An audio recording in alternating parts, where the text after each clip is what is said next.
fucked half the sheep of Greece. What? I'm going back to Troy. Fuck this life. I should have just got a divorce and stayed with the Trojans. Fuck going home. Fuck going home. From now on, I'm a Lacedaemonian. I'm going to Sparta. Have a ton of... Ladies and gentlemen, this is JoeJinMovieSoAwesome. I'm Joe. I'm Wonjin. I'm Joe. He's Wonjin. This is gonna be our review, spoilers review of Bugonia, starring Jesse Plemons and Emma Stone. Full spoilers for the movie. Big shout out to our Triple Trouble Scott Walkers as Evoida Barrett. Big shout out to Fizz from Kelly, R. Ellen, Prickly Pear, Jonathan, who left a nice reply on our hip hop video, and all our 78 subscribers. Here we go. Oh, what's up, Void? Void. You liked it? Yeah, let me go first one. Okay. Man, was this this reminded me about a lot of themes. For example, how when you look at the abyss is looking bad at you. A certain German philosopher said, this is heading towards space this time. When you look at space looks back at you? Yeah, just like how we're messing with the bees, there's another higher species messing with us. Another thing has to do with just about trauma, and how, if you're a monster yourself, you start looking for monsters, and you find monsters. And the reason why I'm starting with these comments is, it's so hard to pinpoint a location in a film where that sort of it's just there's like layers and layers of storytelling going on at the same time. It starts off as a seemingly comedic kidnapping story, and then it just keeps going batshit crazy. Yeah, and it kind of reminded me of Fargo. Yeah, there is this Fargo element here. So, like you said, it's really kind of difficult to pinpoint exactly what this is, because I saw like a mixture of like a blend of a lot of different things. It's also like a social commentary, because you could argue Jesse's character is a conspiracy theorist, but and Emma Stone is also like that incarnation of corporate America. Yeah. But it's almost like putting them down and having this conversation with them, because it's really about those two. And those two being put together in a room to have a conversation was like the funniest part for me. Because you have someone who runs the world and runs companies based on nothing but, reason and rational thoughts. Whereas Jesse's character is the opposite. Yeah. So there is no common ground. That was hilarious for me. Oh, Emma and Jesse were great actors. Yes. Yeah, I agree. Yeah. And I understand why Emma was nominated for an Oscar. Was Jesse Plemons also nominated for a role here? I don't know, but I know this. Because I think he should have been nominated. He was so good. I think he was better than Emma. Well, I don't know that, because they were playing very different characters. Because Emma is almost like a mask that is quietly being peeled off, and she's a totally rational person. Remember how she tries to when she tries to manipulate others, she uses rationality. Whereas Jesse, from the very start of the video, we see this person that is sort of like because he literally blows up later, but he's a walking dynamite. What? You're kind of talking away from the microphone. Yeah, okay. You actually need to talk into the microphone. Because I'm worried about my breathing. No, because they're really different people. One is cold, one is hot. Because that's why when Jesse exploded, I kind of unintentionally laughed, because you were literally a bomb, like a bomb that was ready to explode.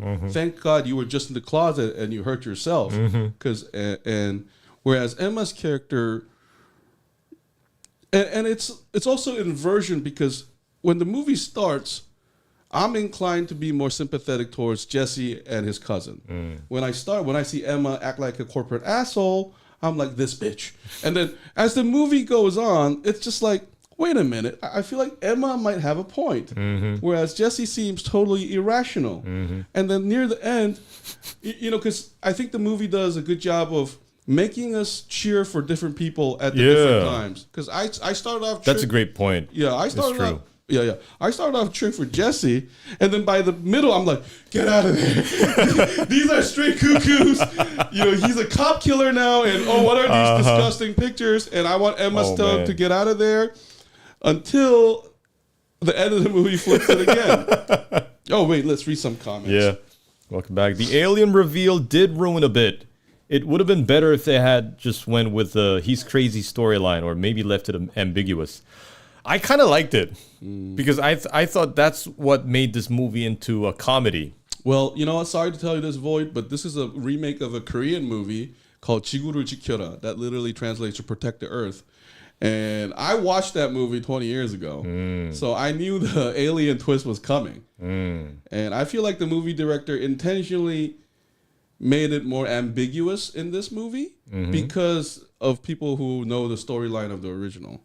Because in the original, it starts off like saying he's definitely an alien, and then as the movie progresses, there's a Korean version of a Jesse character, and near the end, it's like, please help this poor fool, and then they twist it really quickly, and here, that's done actually more smartly. I think this is you know how like some remakes just totally drops the ball, but here I feel like this is one of those remake on par with Departed and Infernal Affairs. You know how Departed is a remake of Infernal Affairs, but a lot of people will say Departed is the superior movie. Yeah, although they are supposed to be the same movie, they're very different.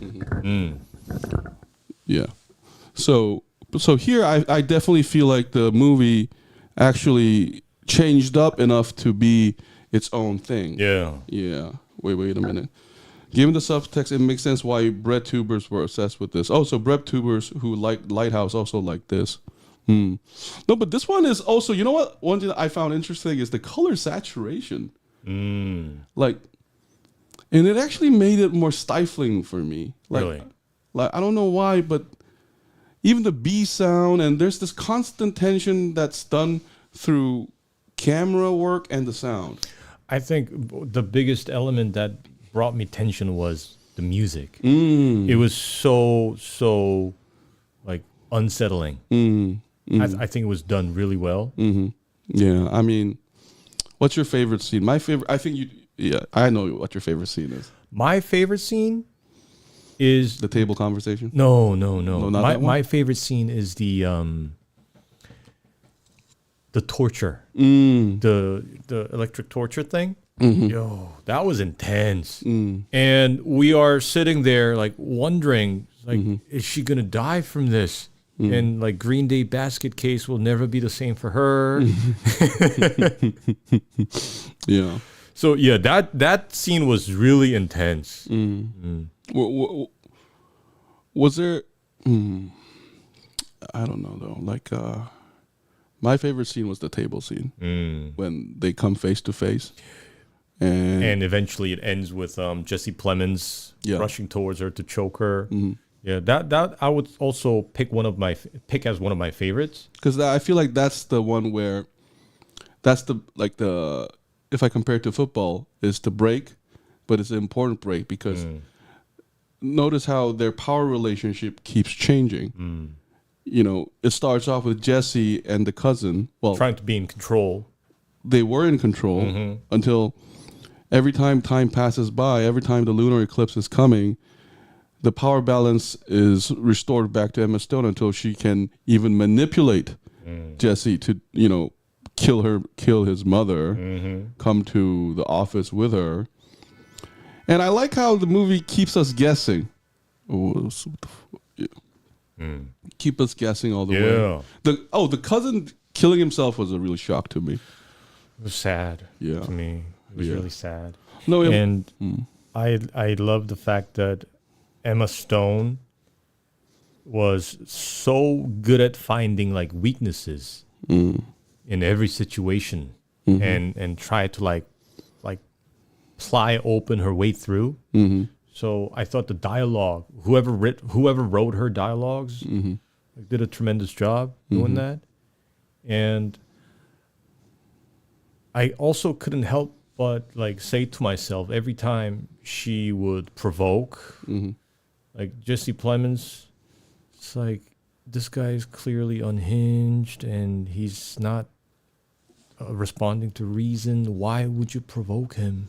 No, but it turns out she does have a clock, and she does need to teleport during the lunar eclipse. So It makes sense after knowing that she's a real alien. Yeah, because when she gets off the ambulance, you realize that, okay, this is going to be true, isn't it? Because she does have a deadline, and it turns out Jesse Plemons' character was totally on the money, and even the design of the spaceship. It's miraculously the same. Void. It was ambiguous until she actually teleported. Yes, that's done really well. Even when she was leading Teddy into our You know, I had my suspicion that, and also I was imagining to myself, like, it would be funny if she was an actual alien. But I eventually got convinced by one scene before it was revealed that she was an alien. I kind of like confirmed to myself that she's got to be an alien. And it's the scene where she goes back into her office with Teddy and she takes out that calculator. Calculators are not like precious items. They're not supposed to be in such a box. Remember where she took it out from? That like really important looking box? When she took that calculator out of the box, I was like, wait a minute. Maybe it's true. I didn't think of that at all. Yeah. I just thought it was a calculator. Because otherwise, why would a calculator be in there? That might be so. Oh, the cousin was predictable. Yeah. Until the end, I was sure that guy was sick. I was literally on the floor when I saw her teleport. Yeah. No, and it's still, and the movie has enough layers to ask us. It doesn't even matter where Jesse was right or wrong. You know, because you remember the scene where Emma Stone says, how many of them were aliens? And he said two. Well, then the rest, you straight up murdered those people. Right. And here you are, you know, asking these people, because I thought it was telling at the ending of the movie where they showed us the bee. You know how Jesse's character is so worried about the bee, but the fucking problem was maybe you disappearing will help the bees. You know, you peoples. Yeah. And I guess that's like also one of the messages of the movie. And because the ending montage just reminded me a lot of the themes of Russian novels of the 19th century, where it's really about you poor souls. You know how those things, she's like, oh, you devils, you poor things. You know, like there's something very, you know, sympathetic about people, yet you're like, are you really, you know, there's just this, I don't know, tender sadness to it all. Because, and the funny thing, let me tell you a funny thing, guys, because in the original Korean one, the Andromeda straight up blow up Earth, but here they just kill the humans. So it's like pop, and everybody dies. And the reason why that's funny is this movie is actually, it moves away from human-centric to a sort of Earth-centric. Because you know how Emma Stone's character talked about the magnificence of dinosaurs. Yeah. So she's not actually life-denying like Jesse assumes. She just has a problem with you species. Like none the others are fine. The dogs are fine because the ending montage intentionally show us other animals being fine. They're fine. Yeah, we assume that every life form would be dead, but no. Yeah, it's just you guys. And the funny thing is, the reason why this movie is so great is Jesse sort of proved it to us that we don't deserve to live. You were too occupied with your revenge to notice that your cousin does not want this. You castrated him and yourself. You murder your own mother. Yeah, and so like, what are you doing? What makes you the adequate judge? You killed a cop. Yeah, to say what's right and wrong. I mean, but the cop did imply some sort of molestation, probably. Yeah, something like that. She spoke highly of bees as well. Yeah, that's true. It's in that table scene that Joe liked. I also really liked the conversation there. That was also, I think, very Tarantino. You know, how the conflict intensifies through dialogue and then explodes. I love that scene too. No, but I was also, I agree with you, Wenjin, but I was also furious with her. Why? It's like that Prometheus thing. You know, the engineers look at Walter and say, that's a cute toy, and rips his head out, right? I mean, it explains every slave revolt. Like, you know, so then as humans, we have to ask, then what about you Andromedans? Like you perfect? You know, it's that perennial Satan rebelling against God. Like, who made you Big Daddy? Like, you know, why are you so perfect? And there's a certain arrogance that comes out of, you know, because don't you think it takes a arrogant species to decide to wipe out another species that I assume you created? So this is sort of a much more intellectual Prometheus question going on here too. Sort of the gods debating the future. No, and you know the funny thing is, Emma Stone wasn't mad about the humans dying. She got mad when she realized 2 Andromedans died. So there's always this. She's always talking to us like she's a superior, and I don't know, that gives me very different feelings. And maybe it's like maybe it was like a joke, but you know, every time they tell us how many days are left until the lunar eclipse, we get that like flat Earth shit. Yeah. You know, when it was showing us from the front, I could kind of tell that. Wait a minute. Yeah, that's good. Is that flat Earth? And then with every progression, it kind of tilts and it shows us that flat Earth. Yeah. That was funny. Yeah. So there are like Fargo-like elements, you mentioned. You know, there's comedy interspersed in the middle of, and that's one of the great things about this movie. Oh, she was a little bit too confident for a victim. Yeah, in the beginning it felt like she was bluffing, but later, as soon as she confirms that she's a queen, the tone changes. Void. If all the characters Stavros could play, he played a Kitty Diddler. So that's the actor's name, the cop actor? Yeah. But I don't know though. So the contrast with the Korean original is, in the Korean original, the Korean version of Jesse is actually very, like, you feel sorry for him. You're like, please stop, guy. But here, I did not feel necessarily too sympathetic towards Jesse. You know, I think it's the way he's played. He's not really a likable character. What do you think? I don't know, because a lot of his old characters overlapped. I just keep reminding myself of Todd and the name Fat Damon. No, but in a way, this character is even more dangerous than Ted because he's in control. That guy, he's not emotional, but this guy is just a walking dynamite. Yeah, and you know, every time he's got on a bicycle, right, with his skinny legs, like roaming around, I'm like, damn, that's something wrong with this guy. Something wrong with this guy. Yeah.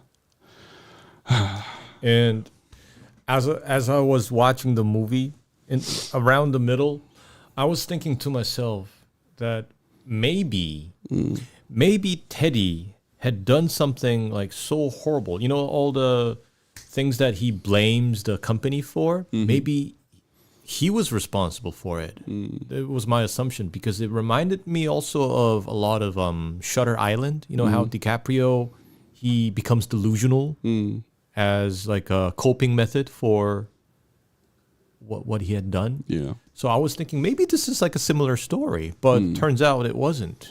No, the scene that confused me was the black and white scene where the mother's floating? Yeah, I did not understand that. I did not understand that. I guess I can interpret it now. Like, is she a kite that he must let go or something? Because that scene was really weird.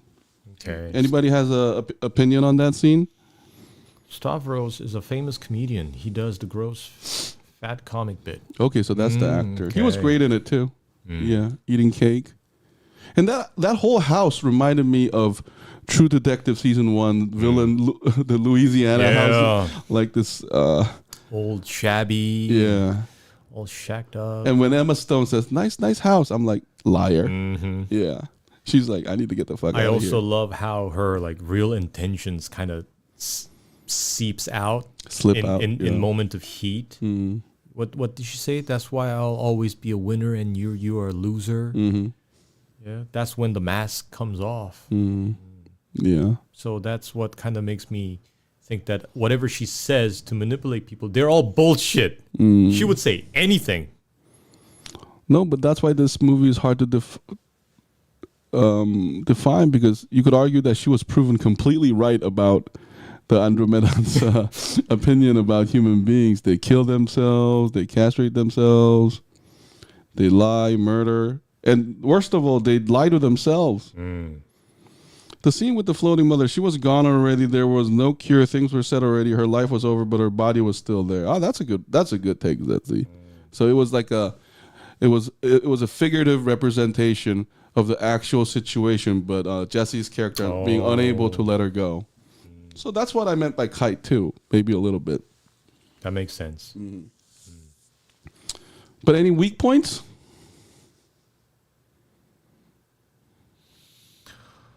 Not really.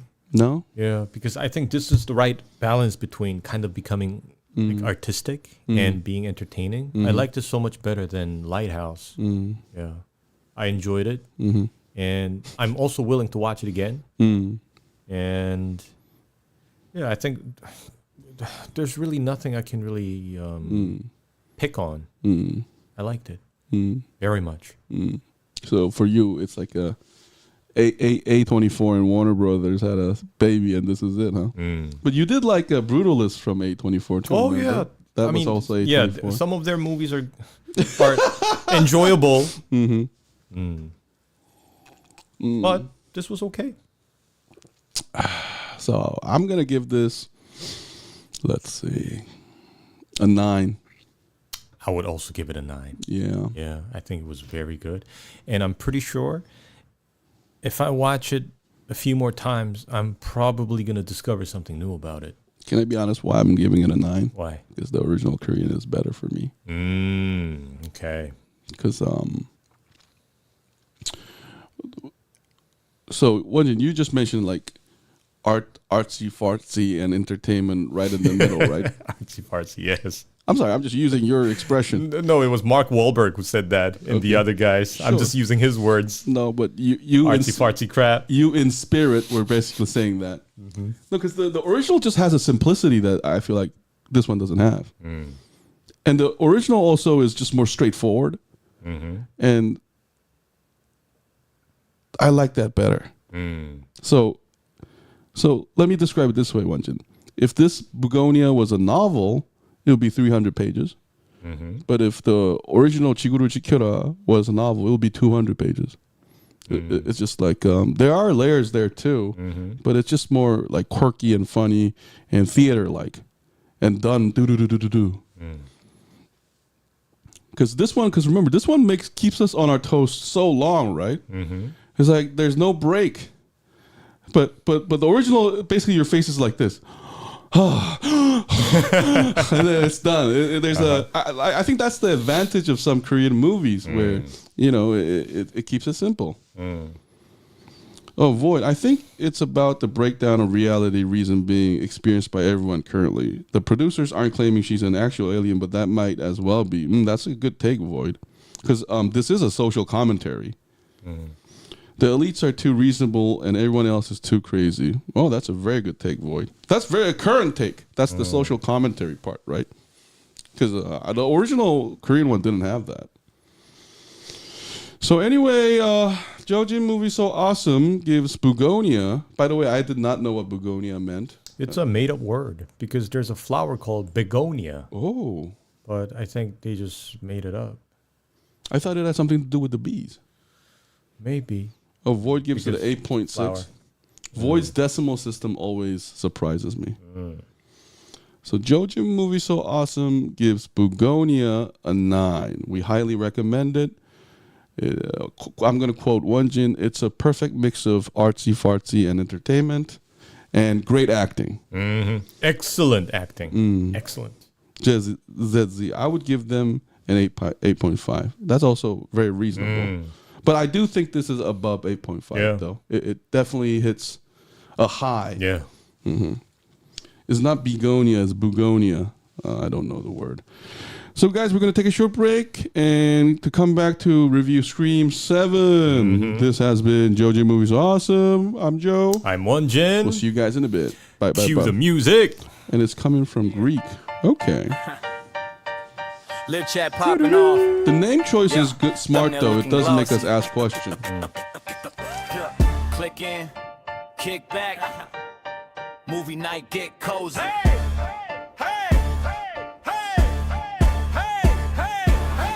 Two dudes on the cam, that's the lineup. Joe and One Jin, yeah, we fire the mics up. Saturday evening, same time, same site. Breaking down shows, breaking down your favorite fights. Plot holes, cameos, twist that we clock. Subtitles scroll while we talk that talk. From space sagas to small town drama, we got jokes, hot takes, zero karma, armor.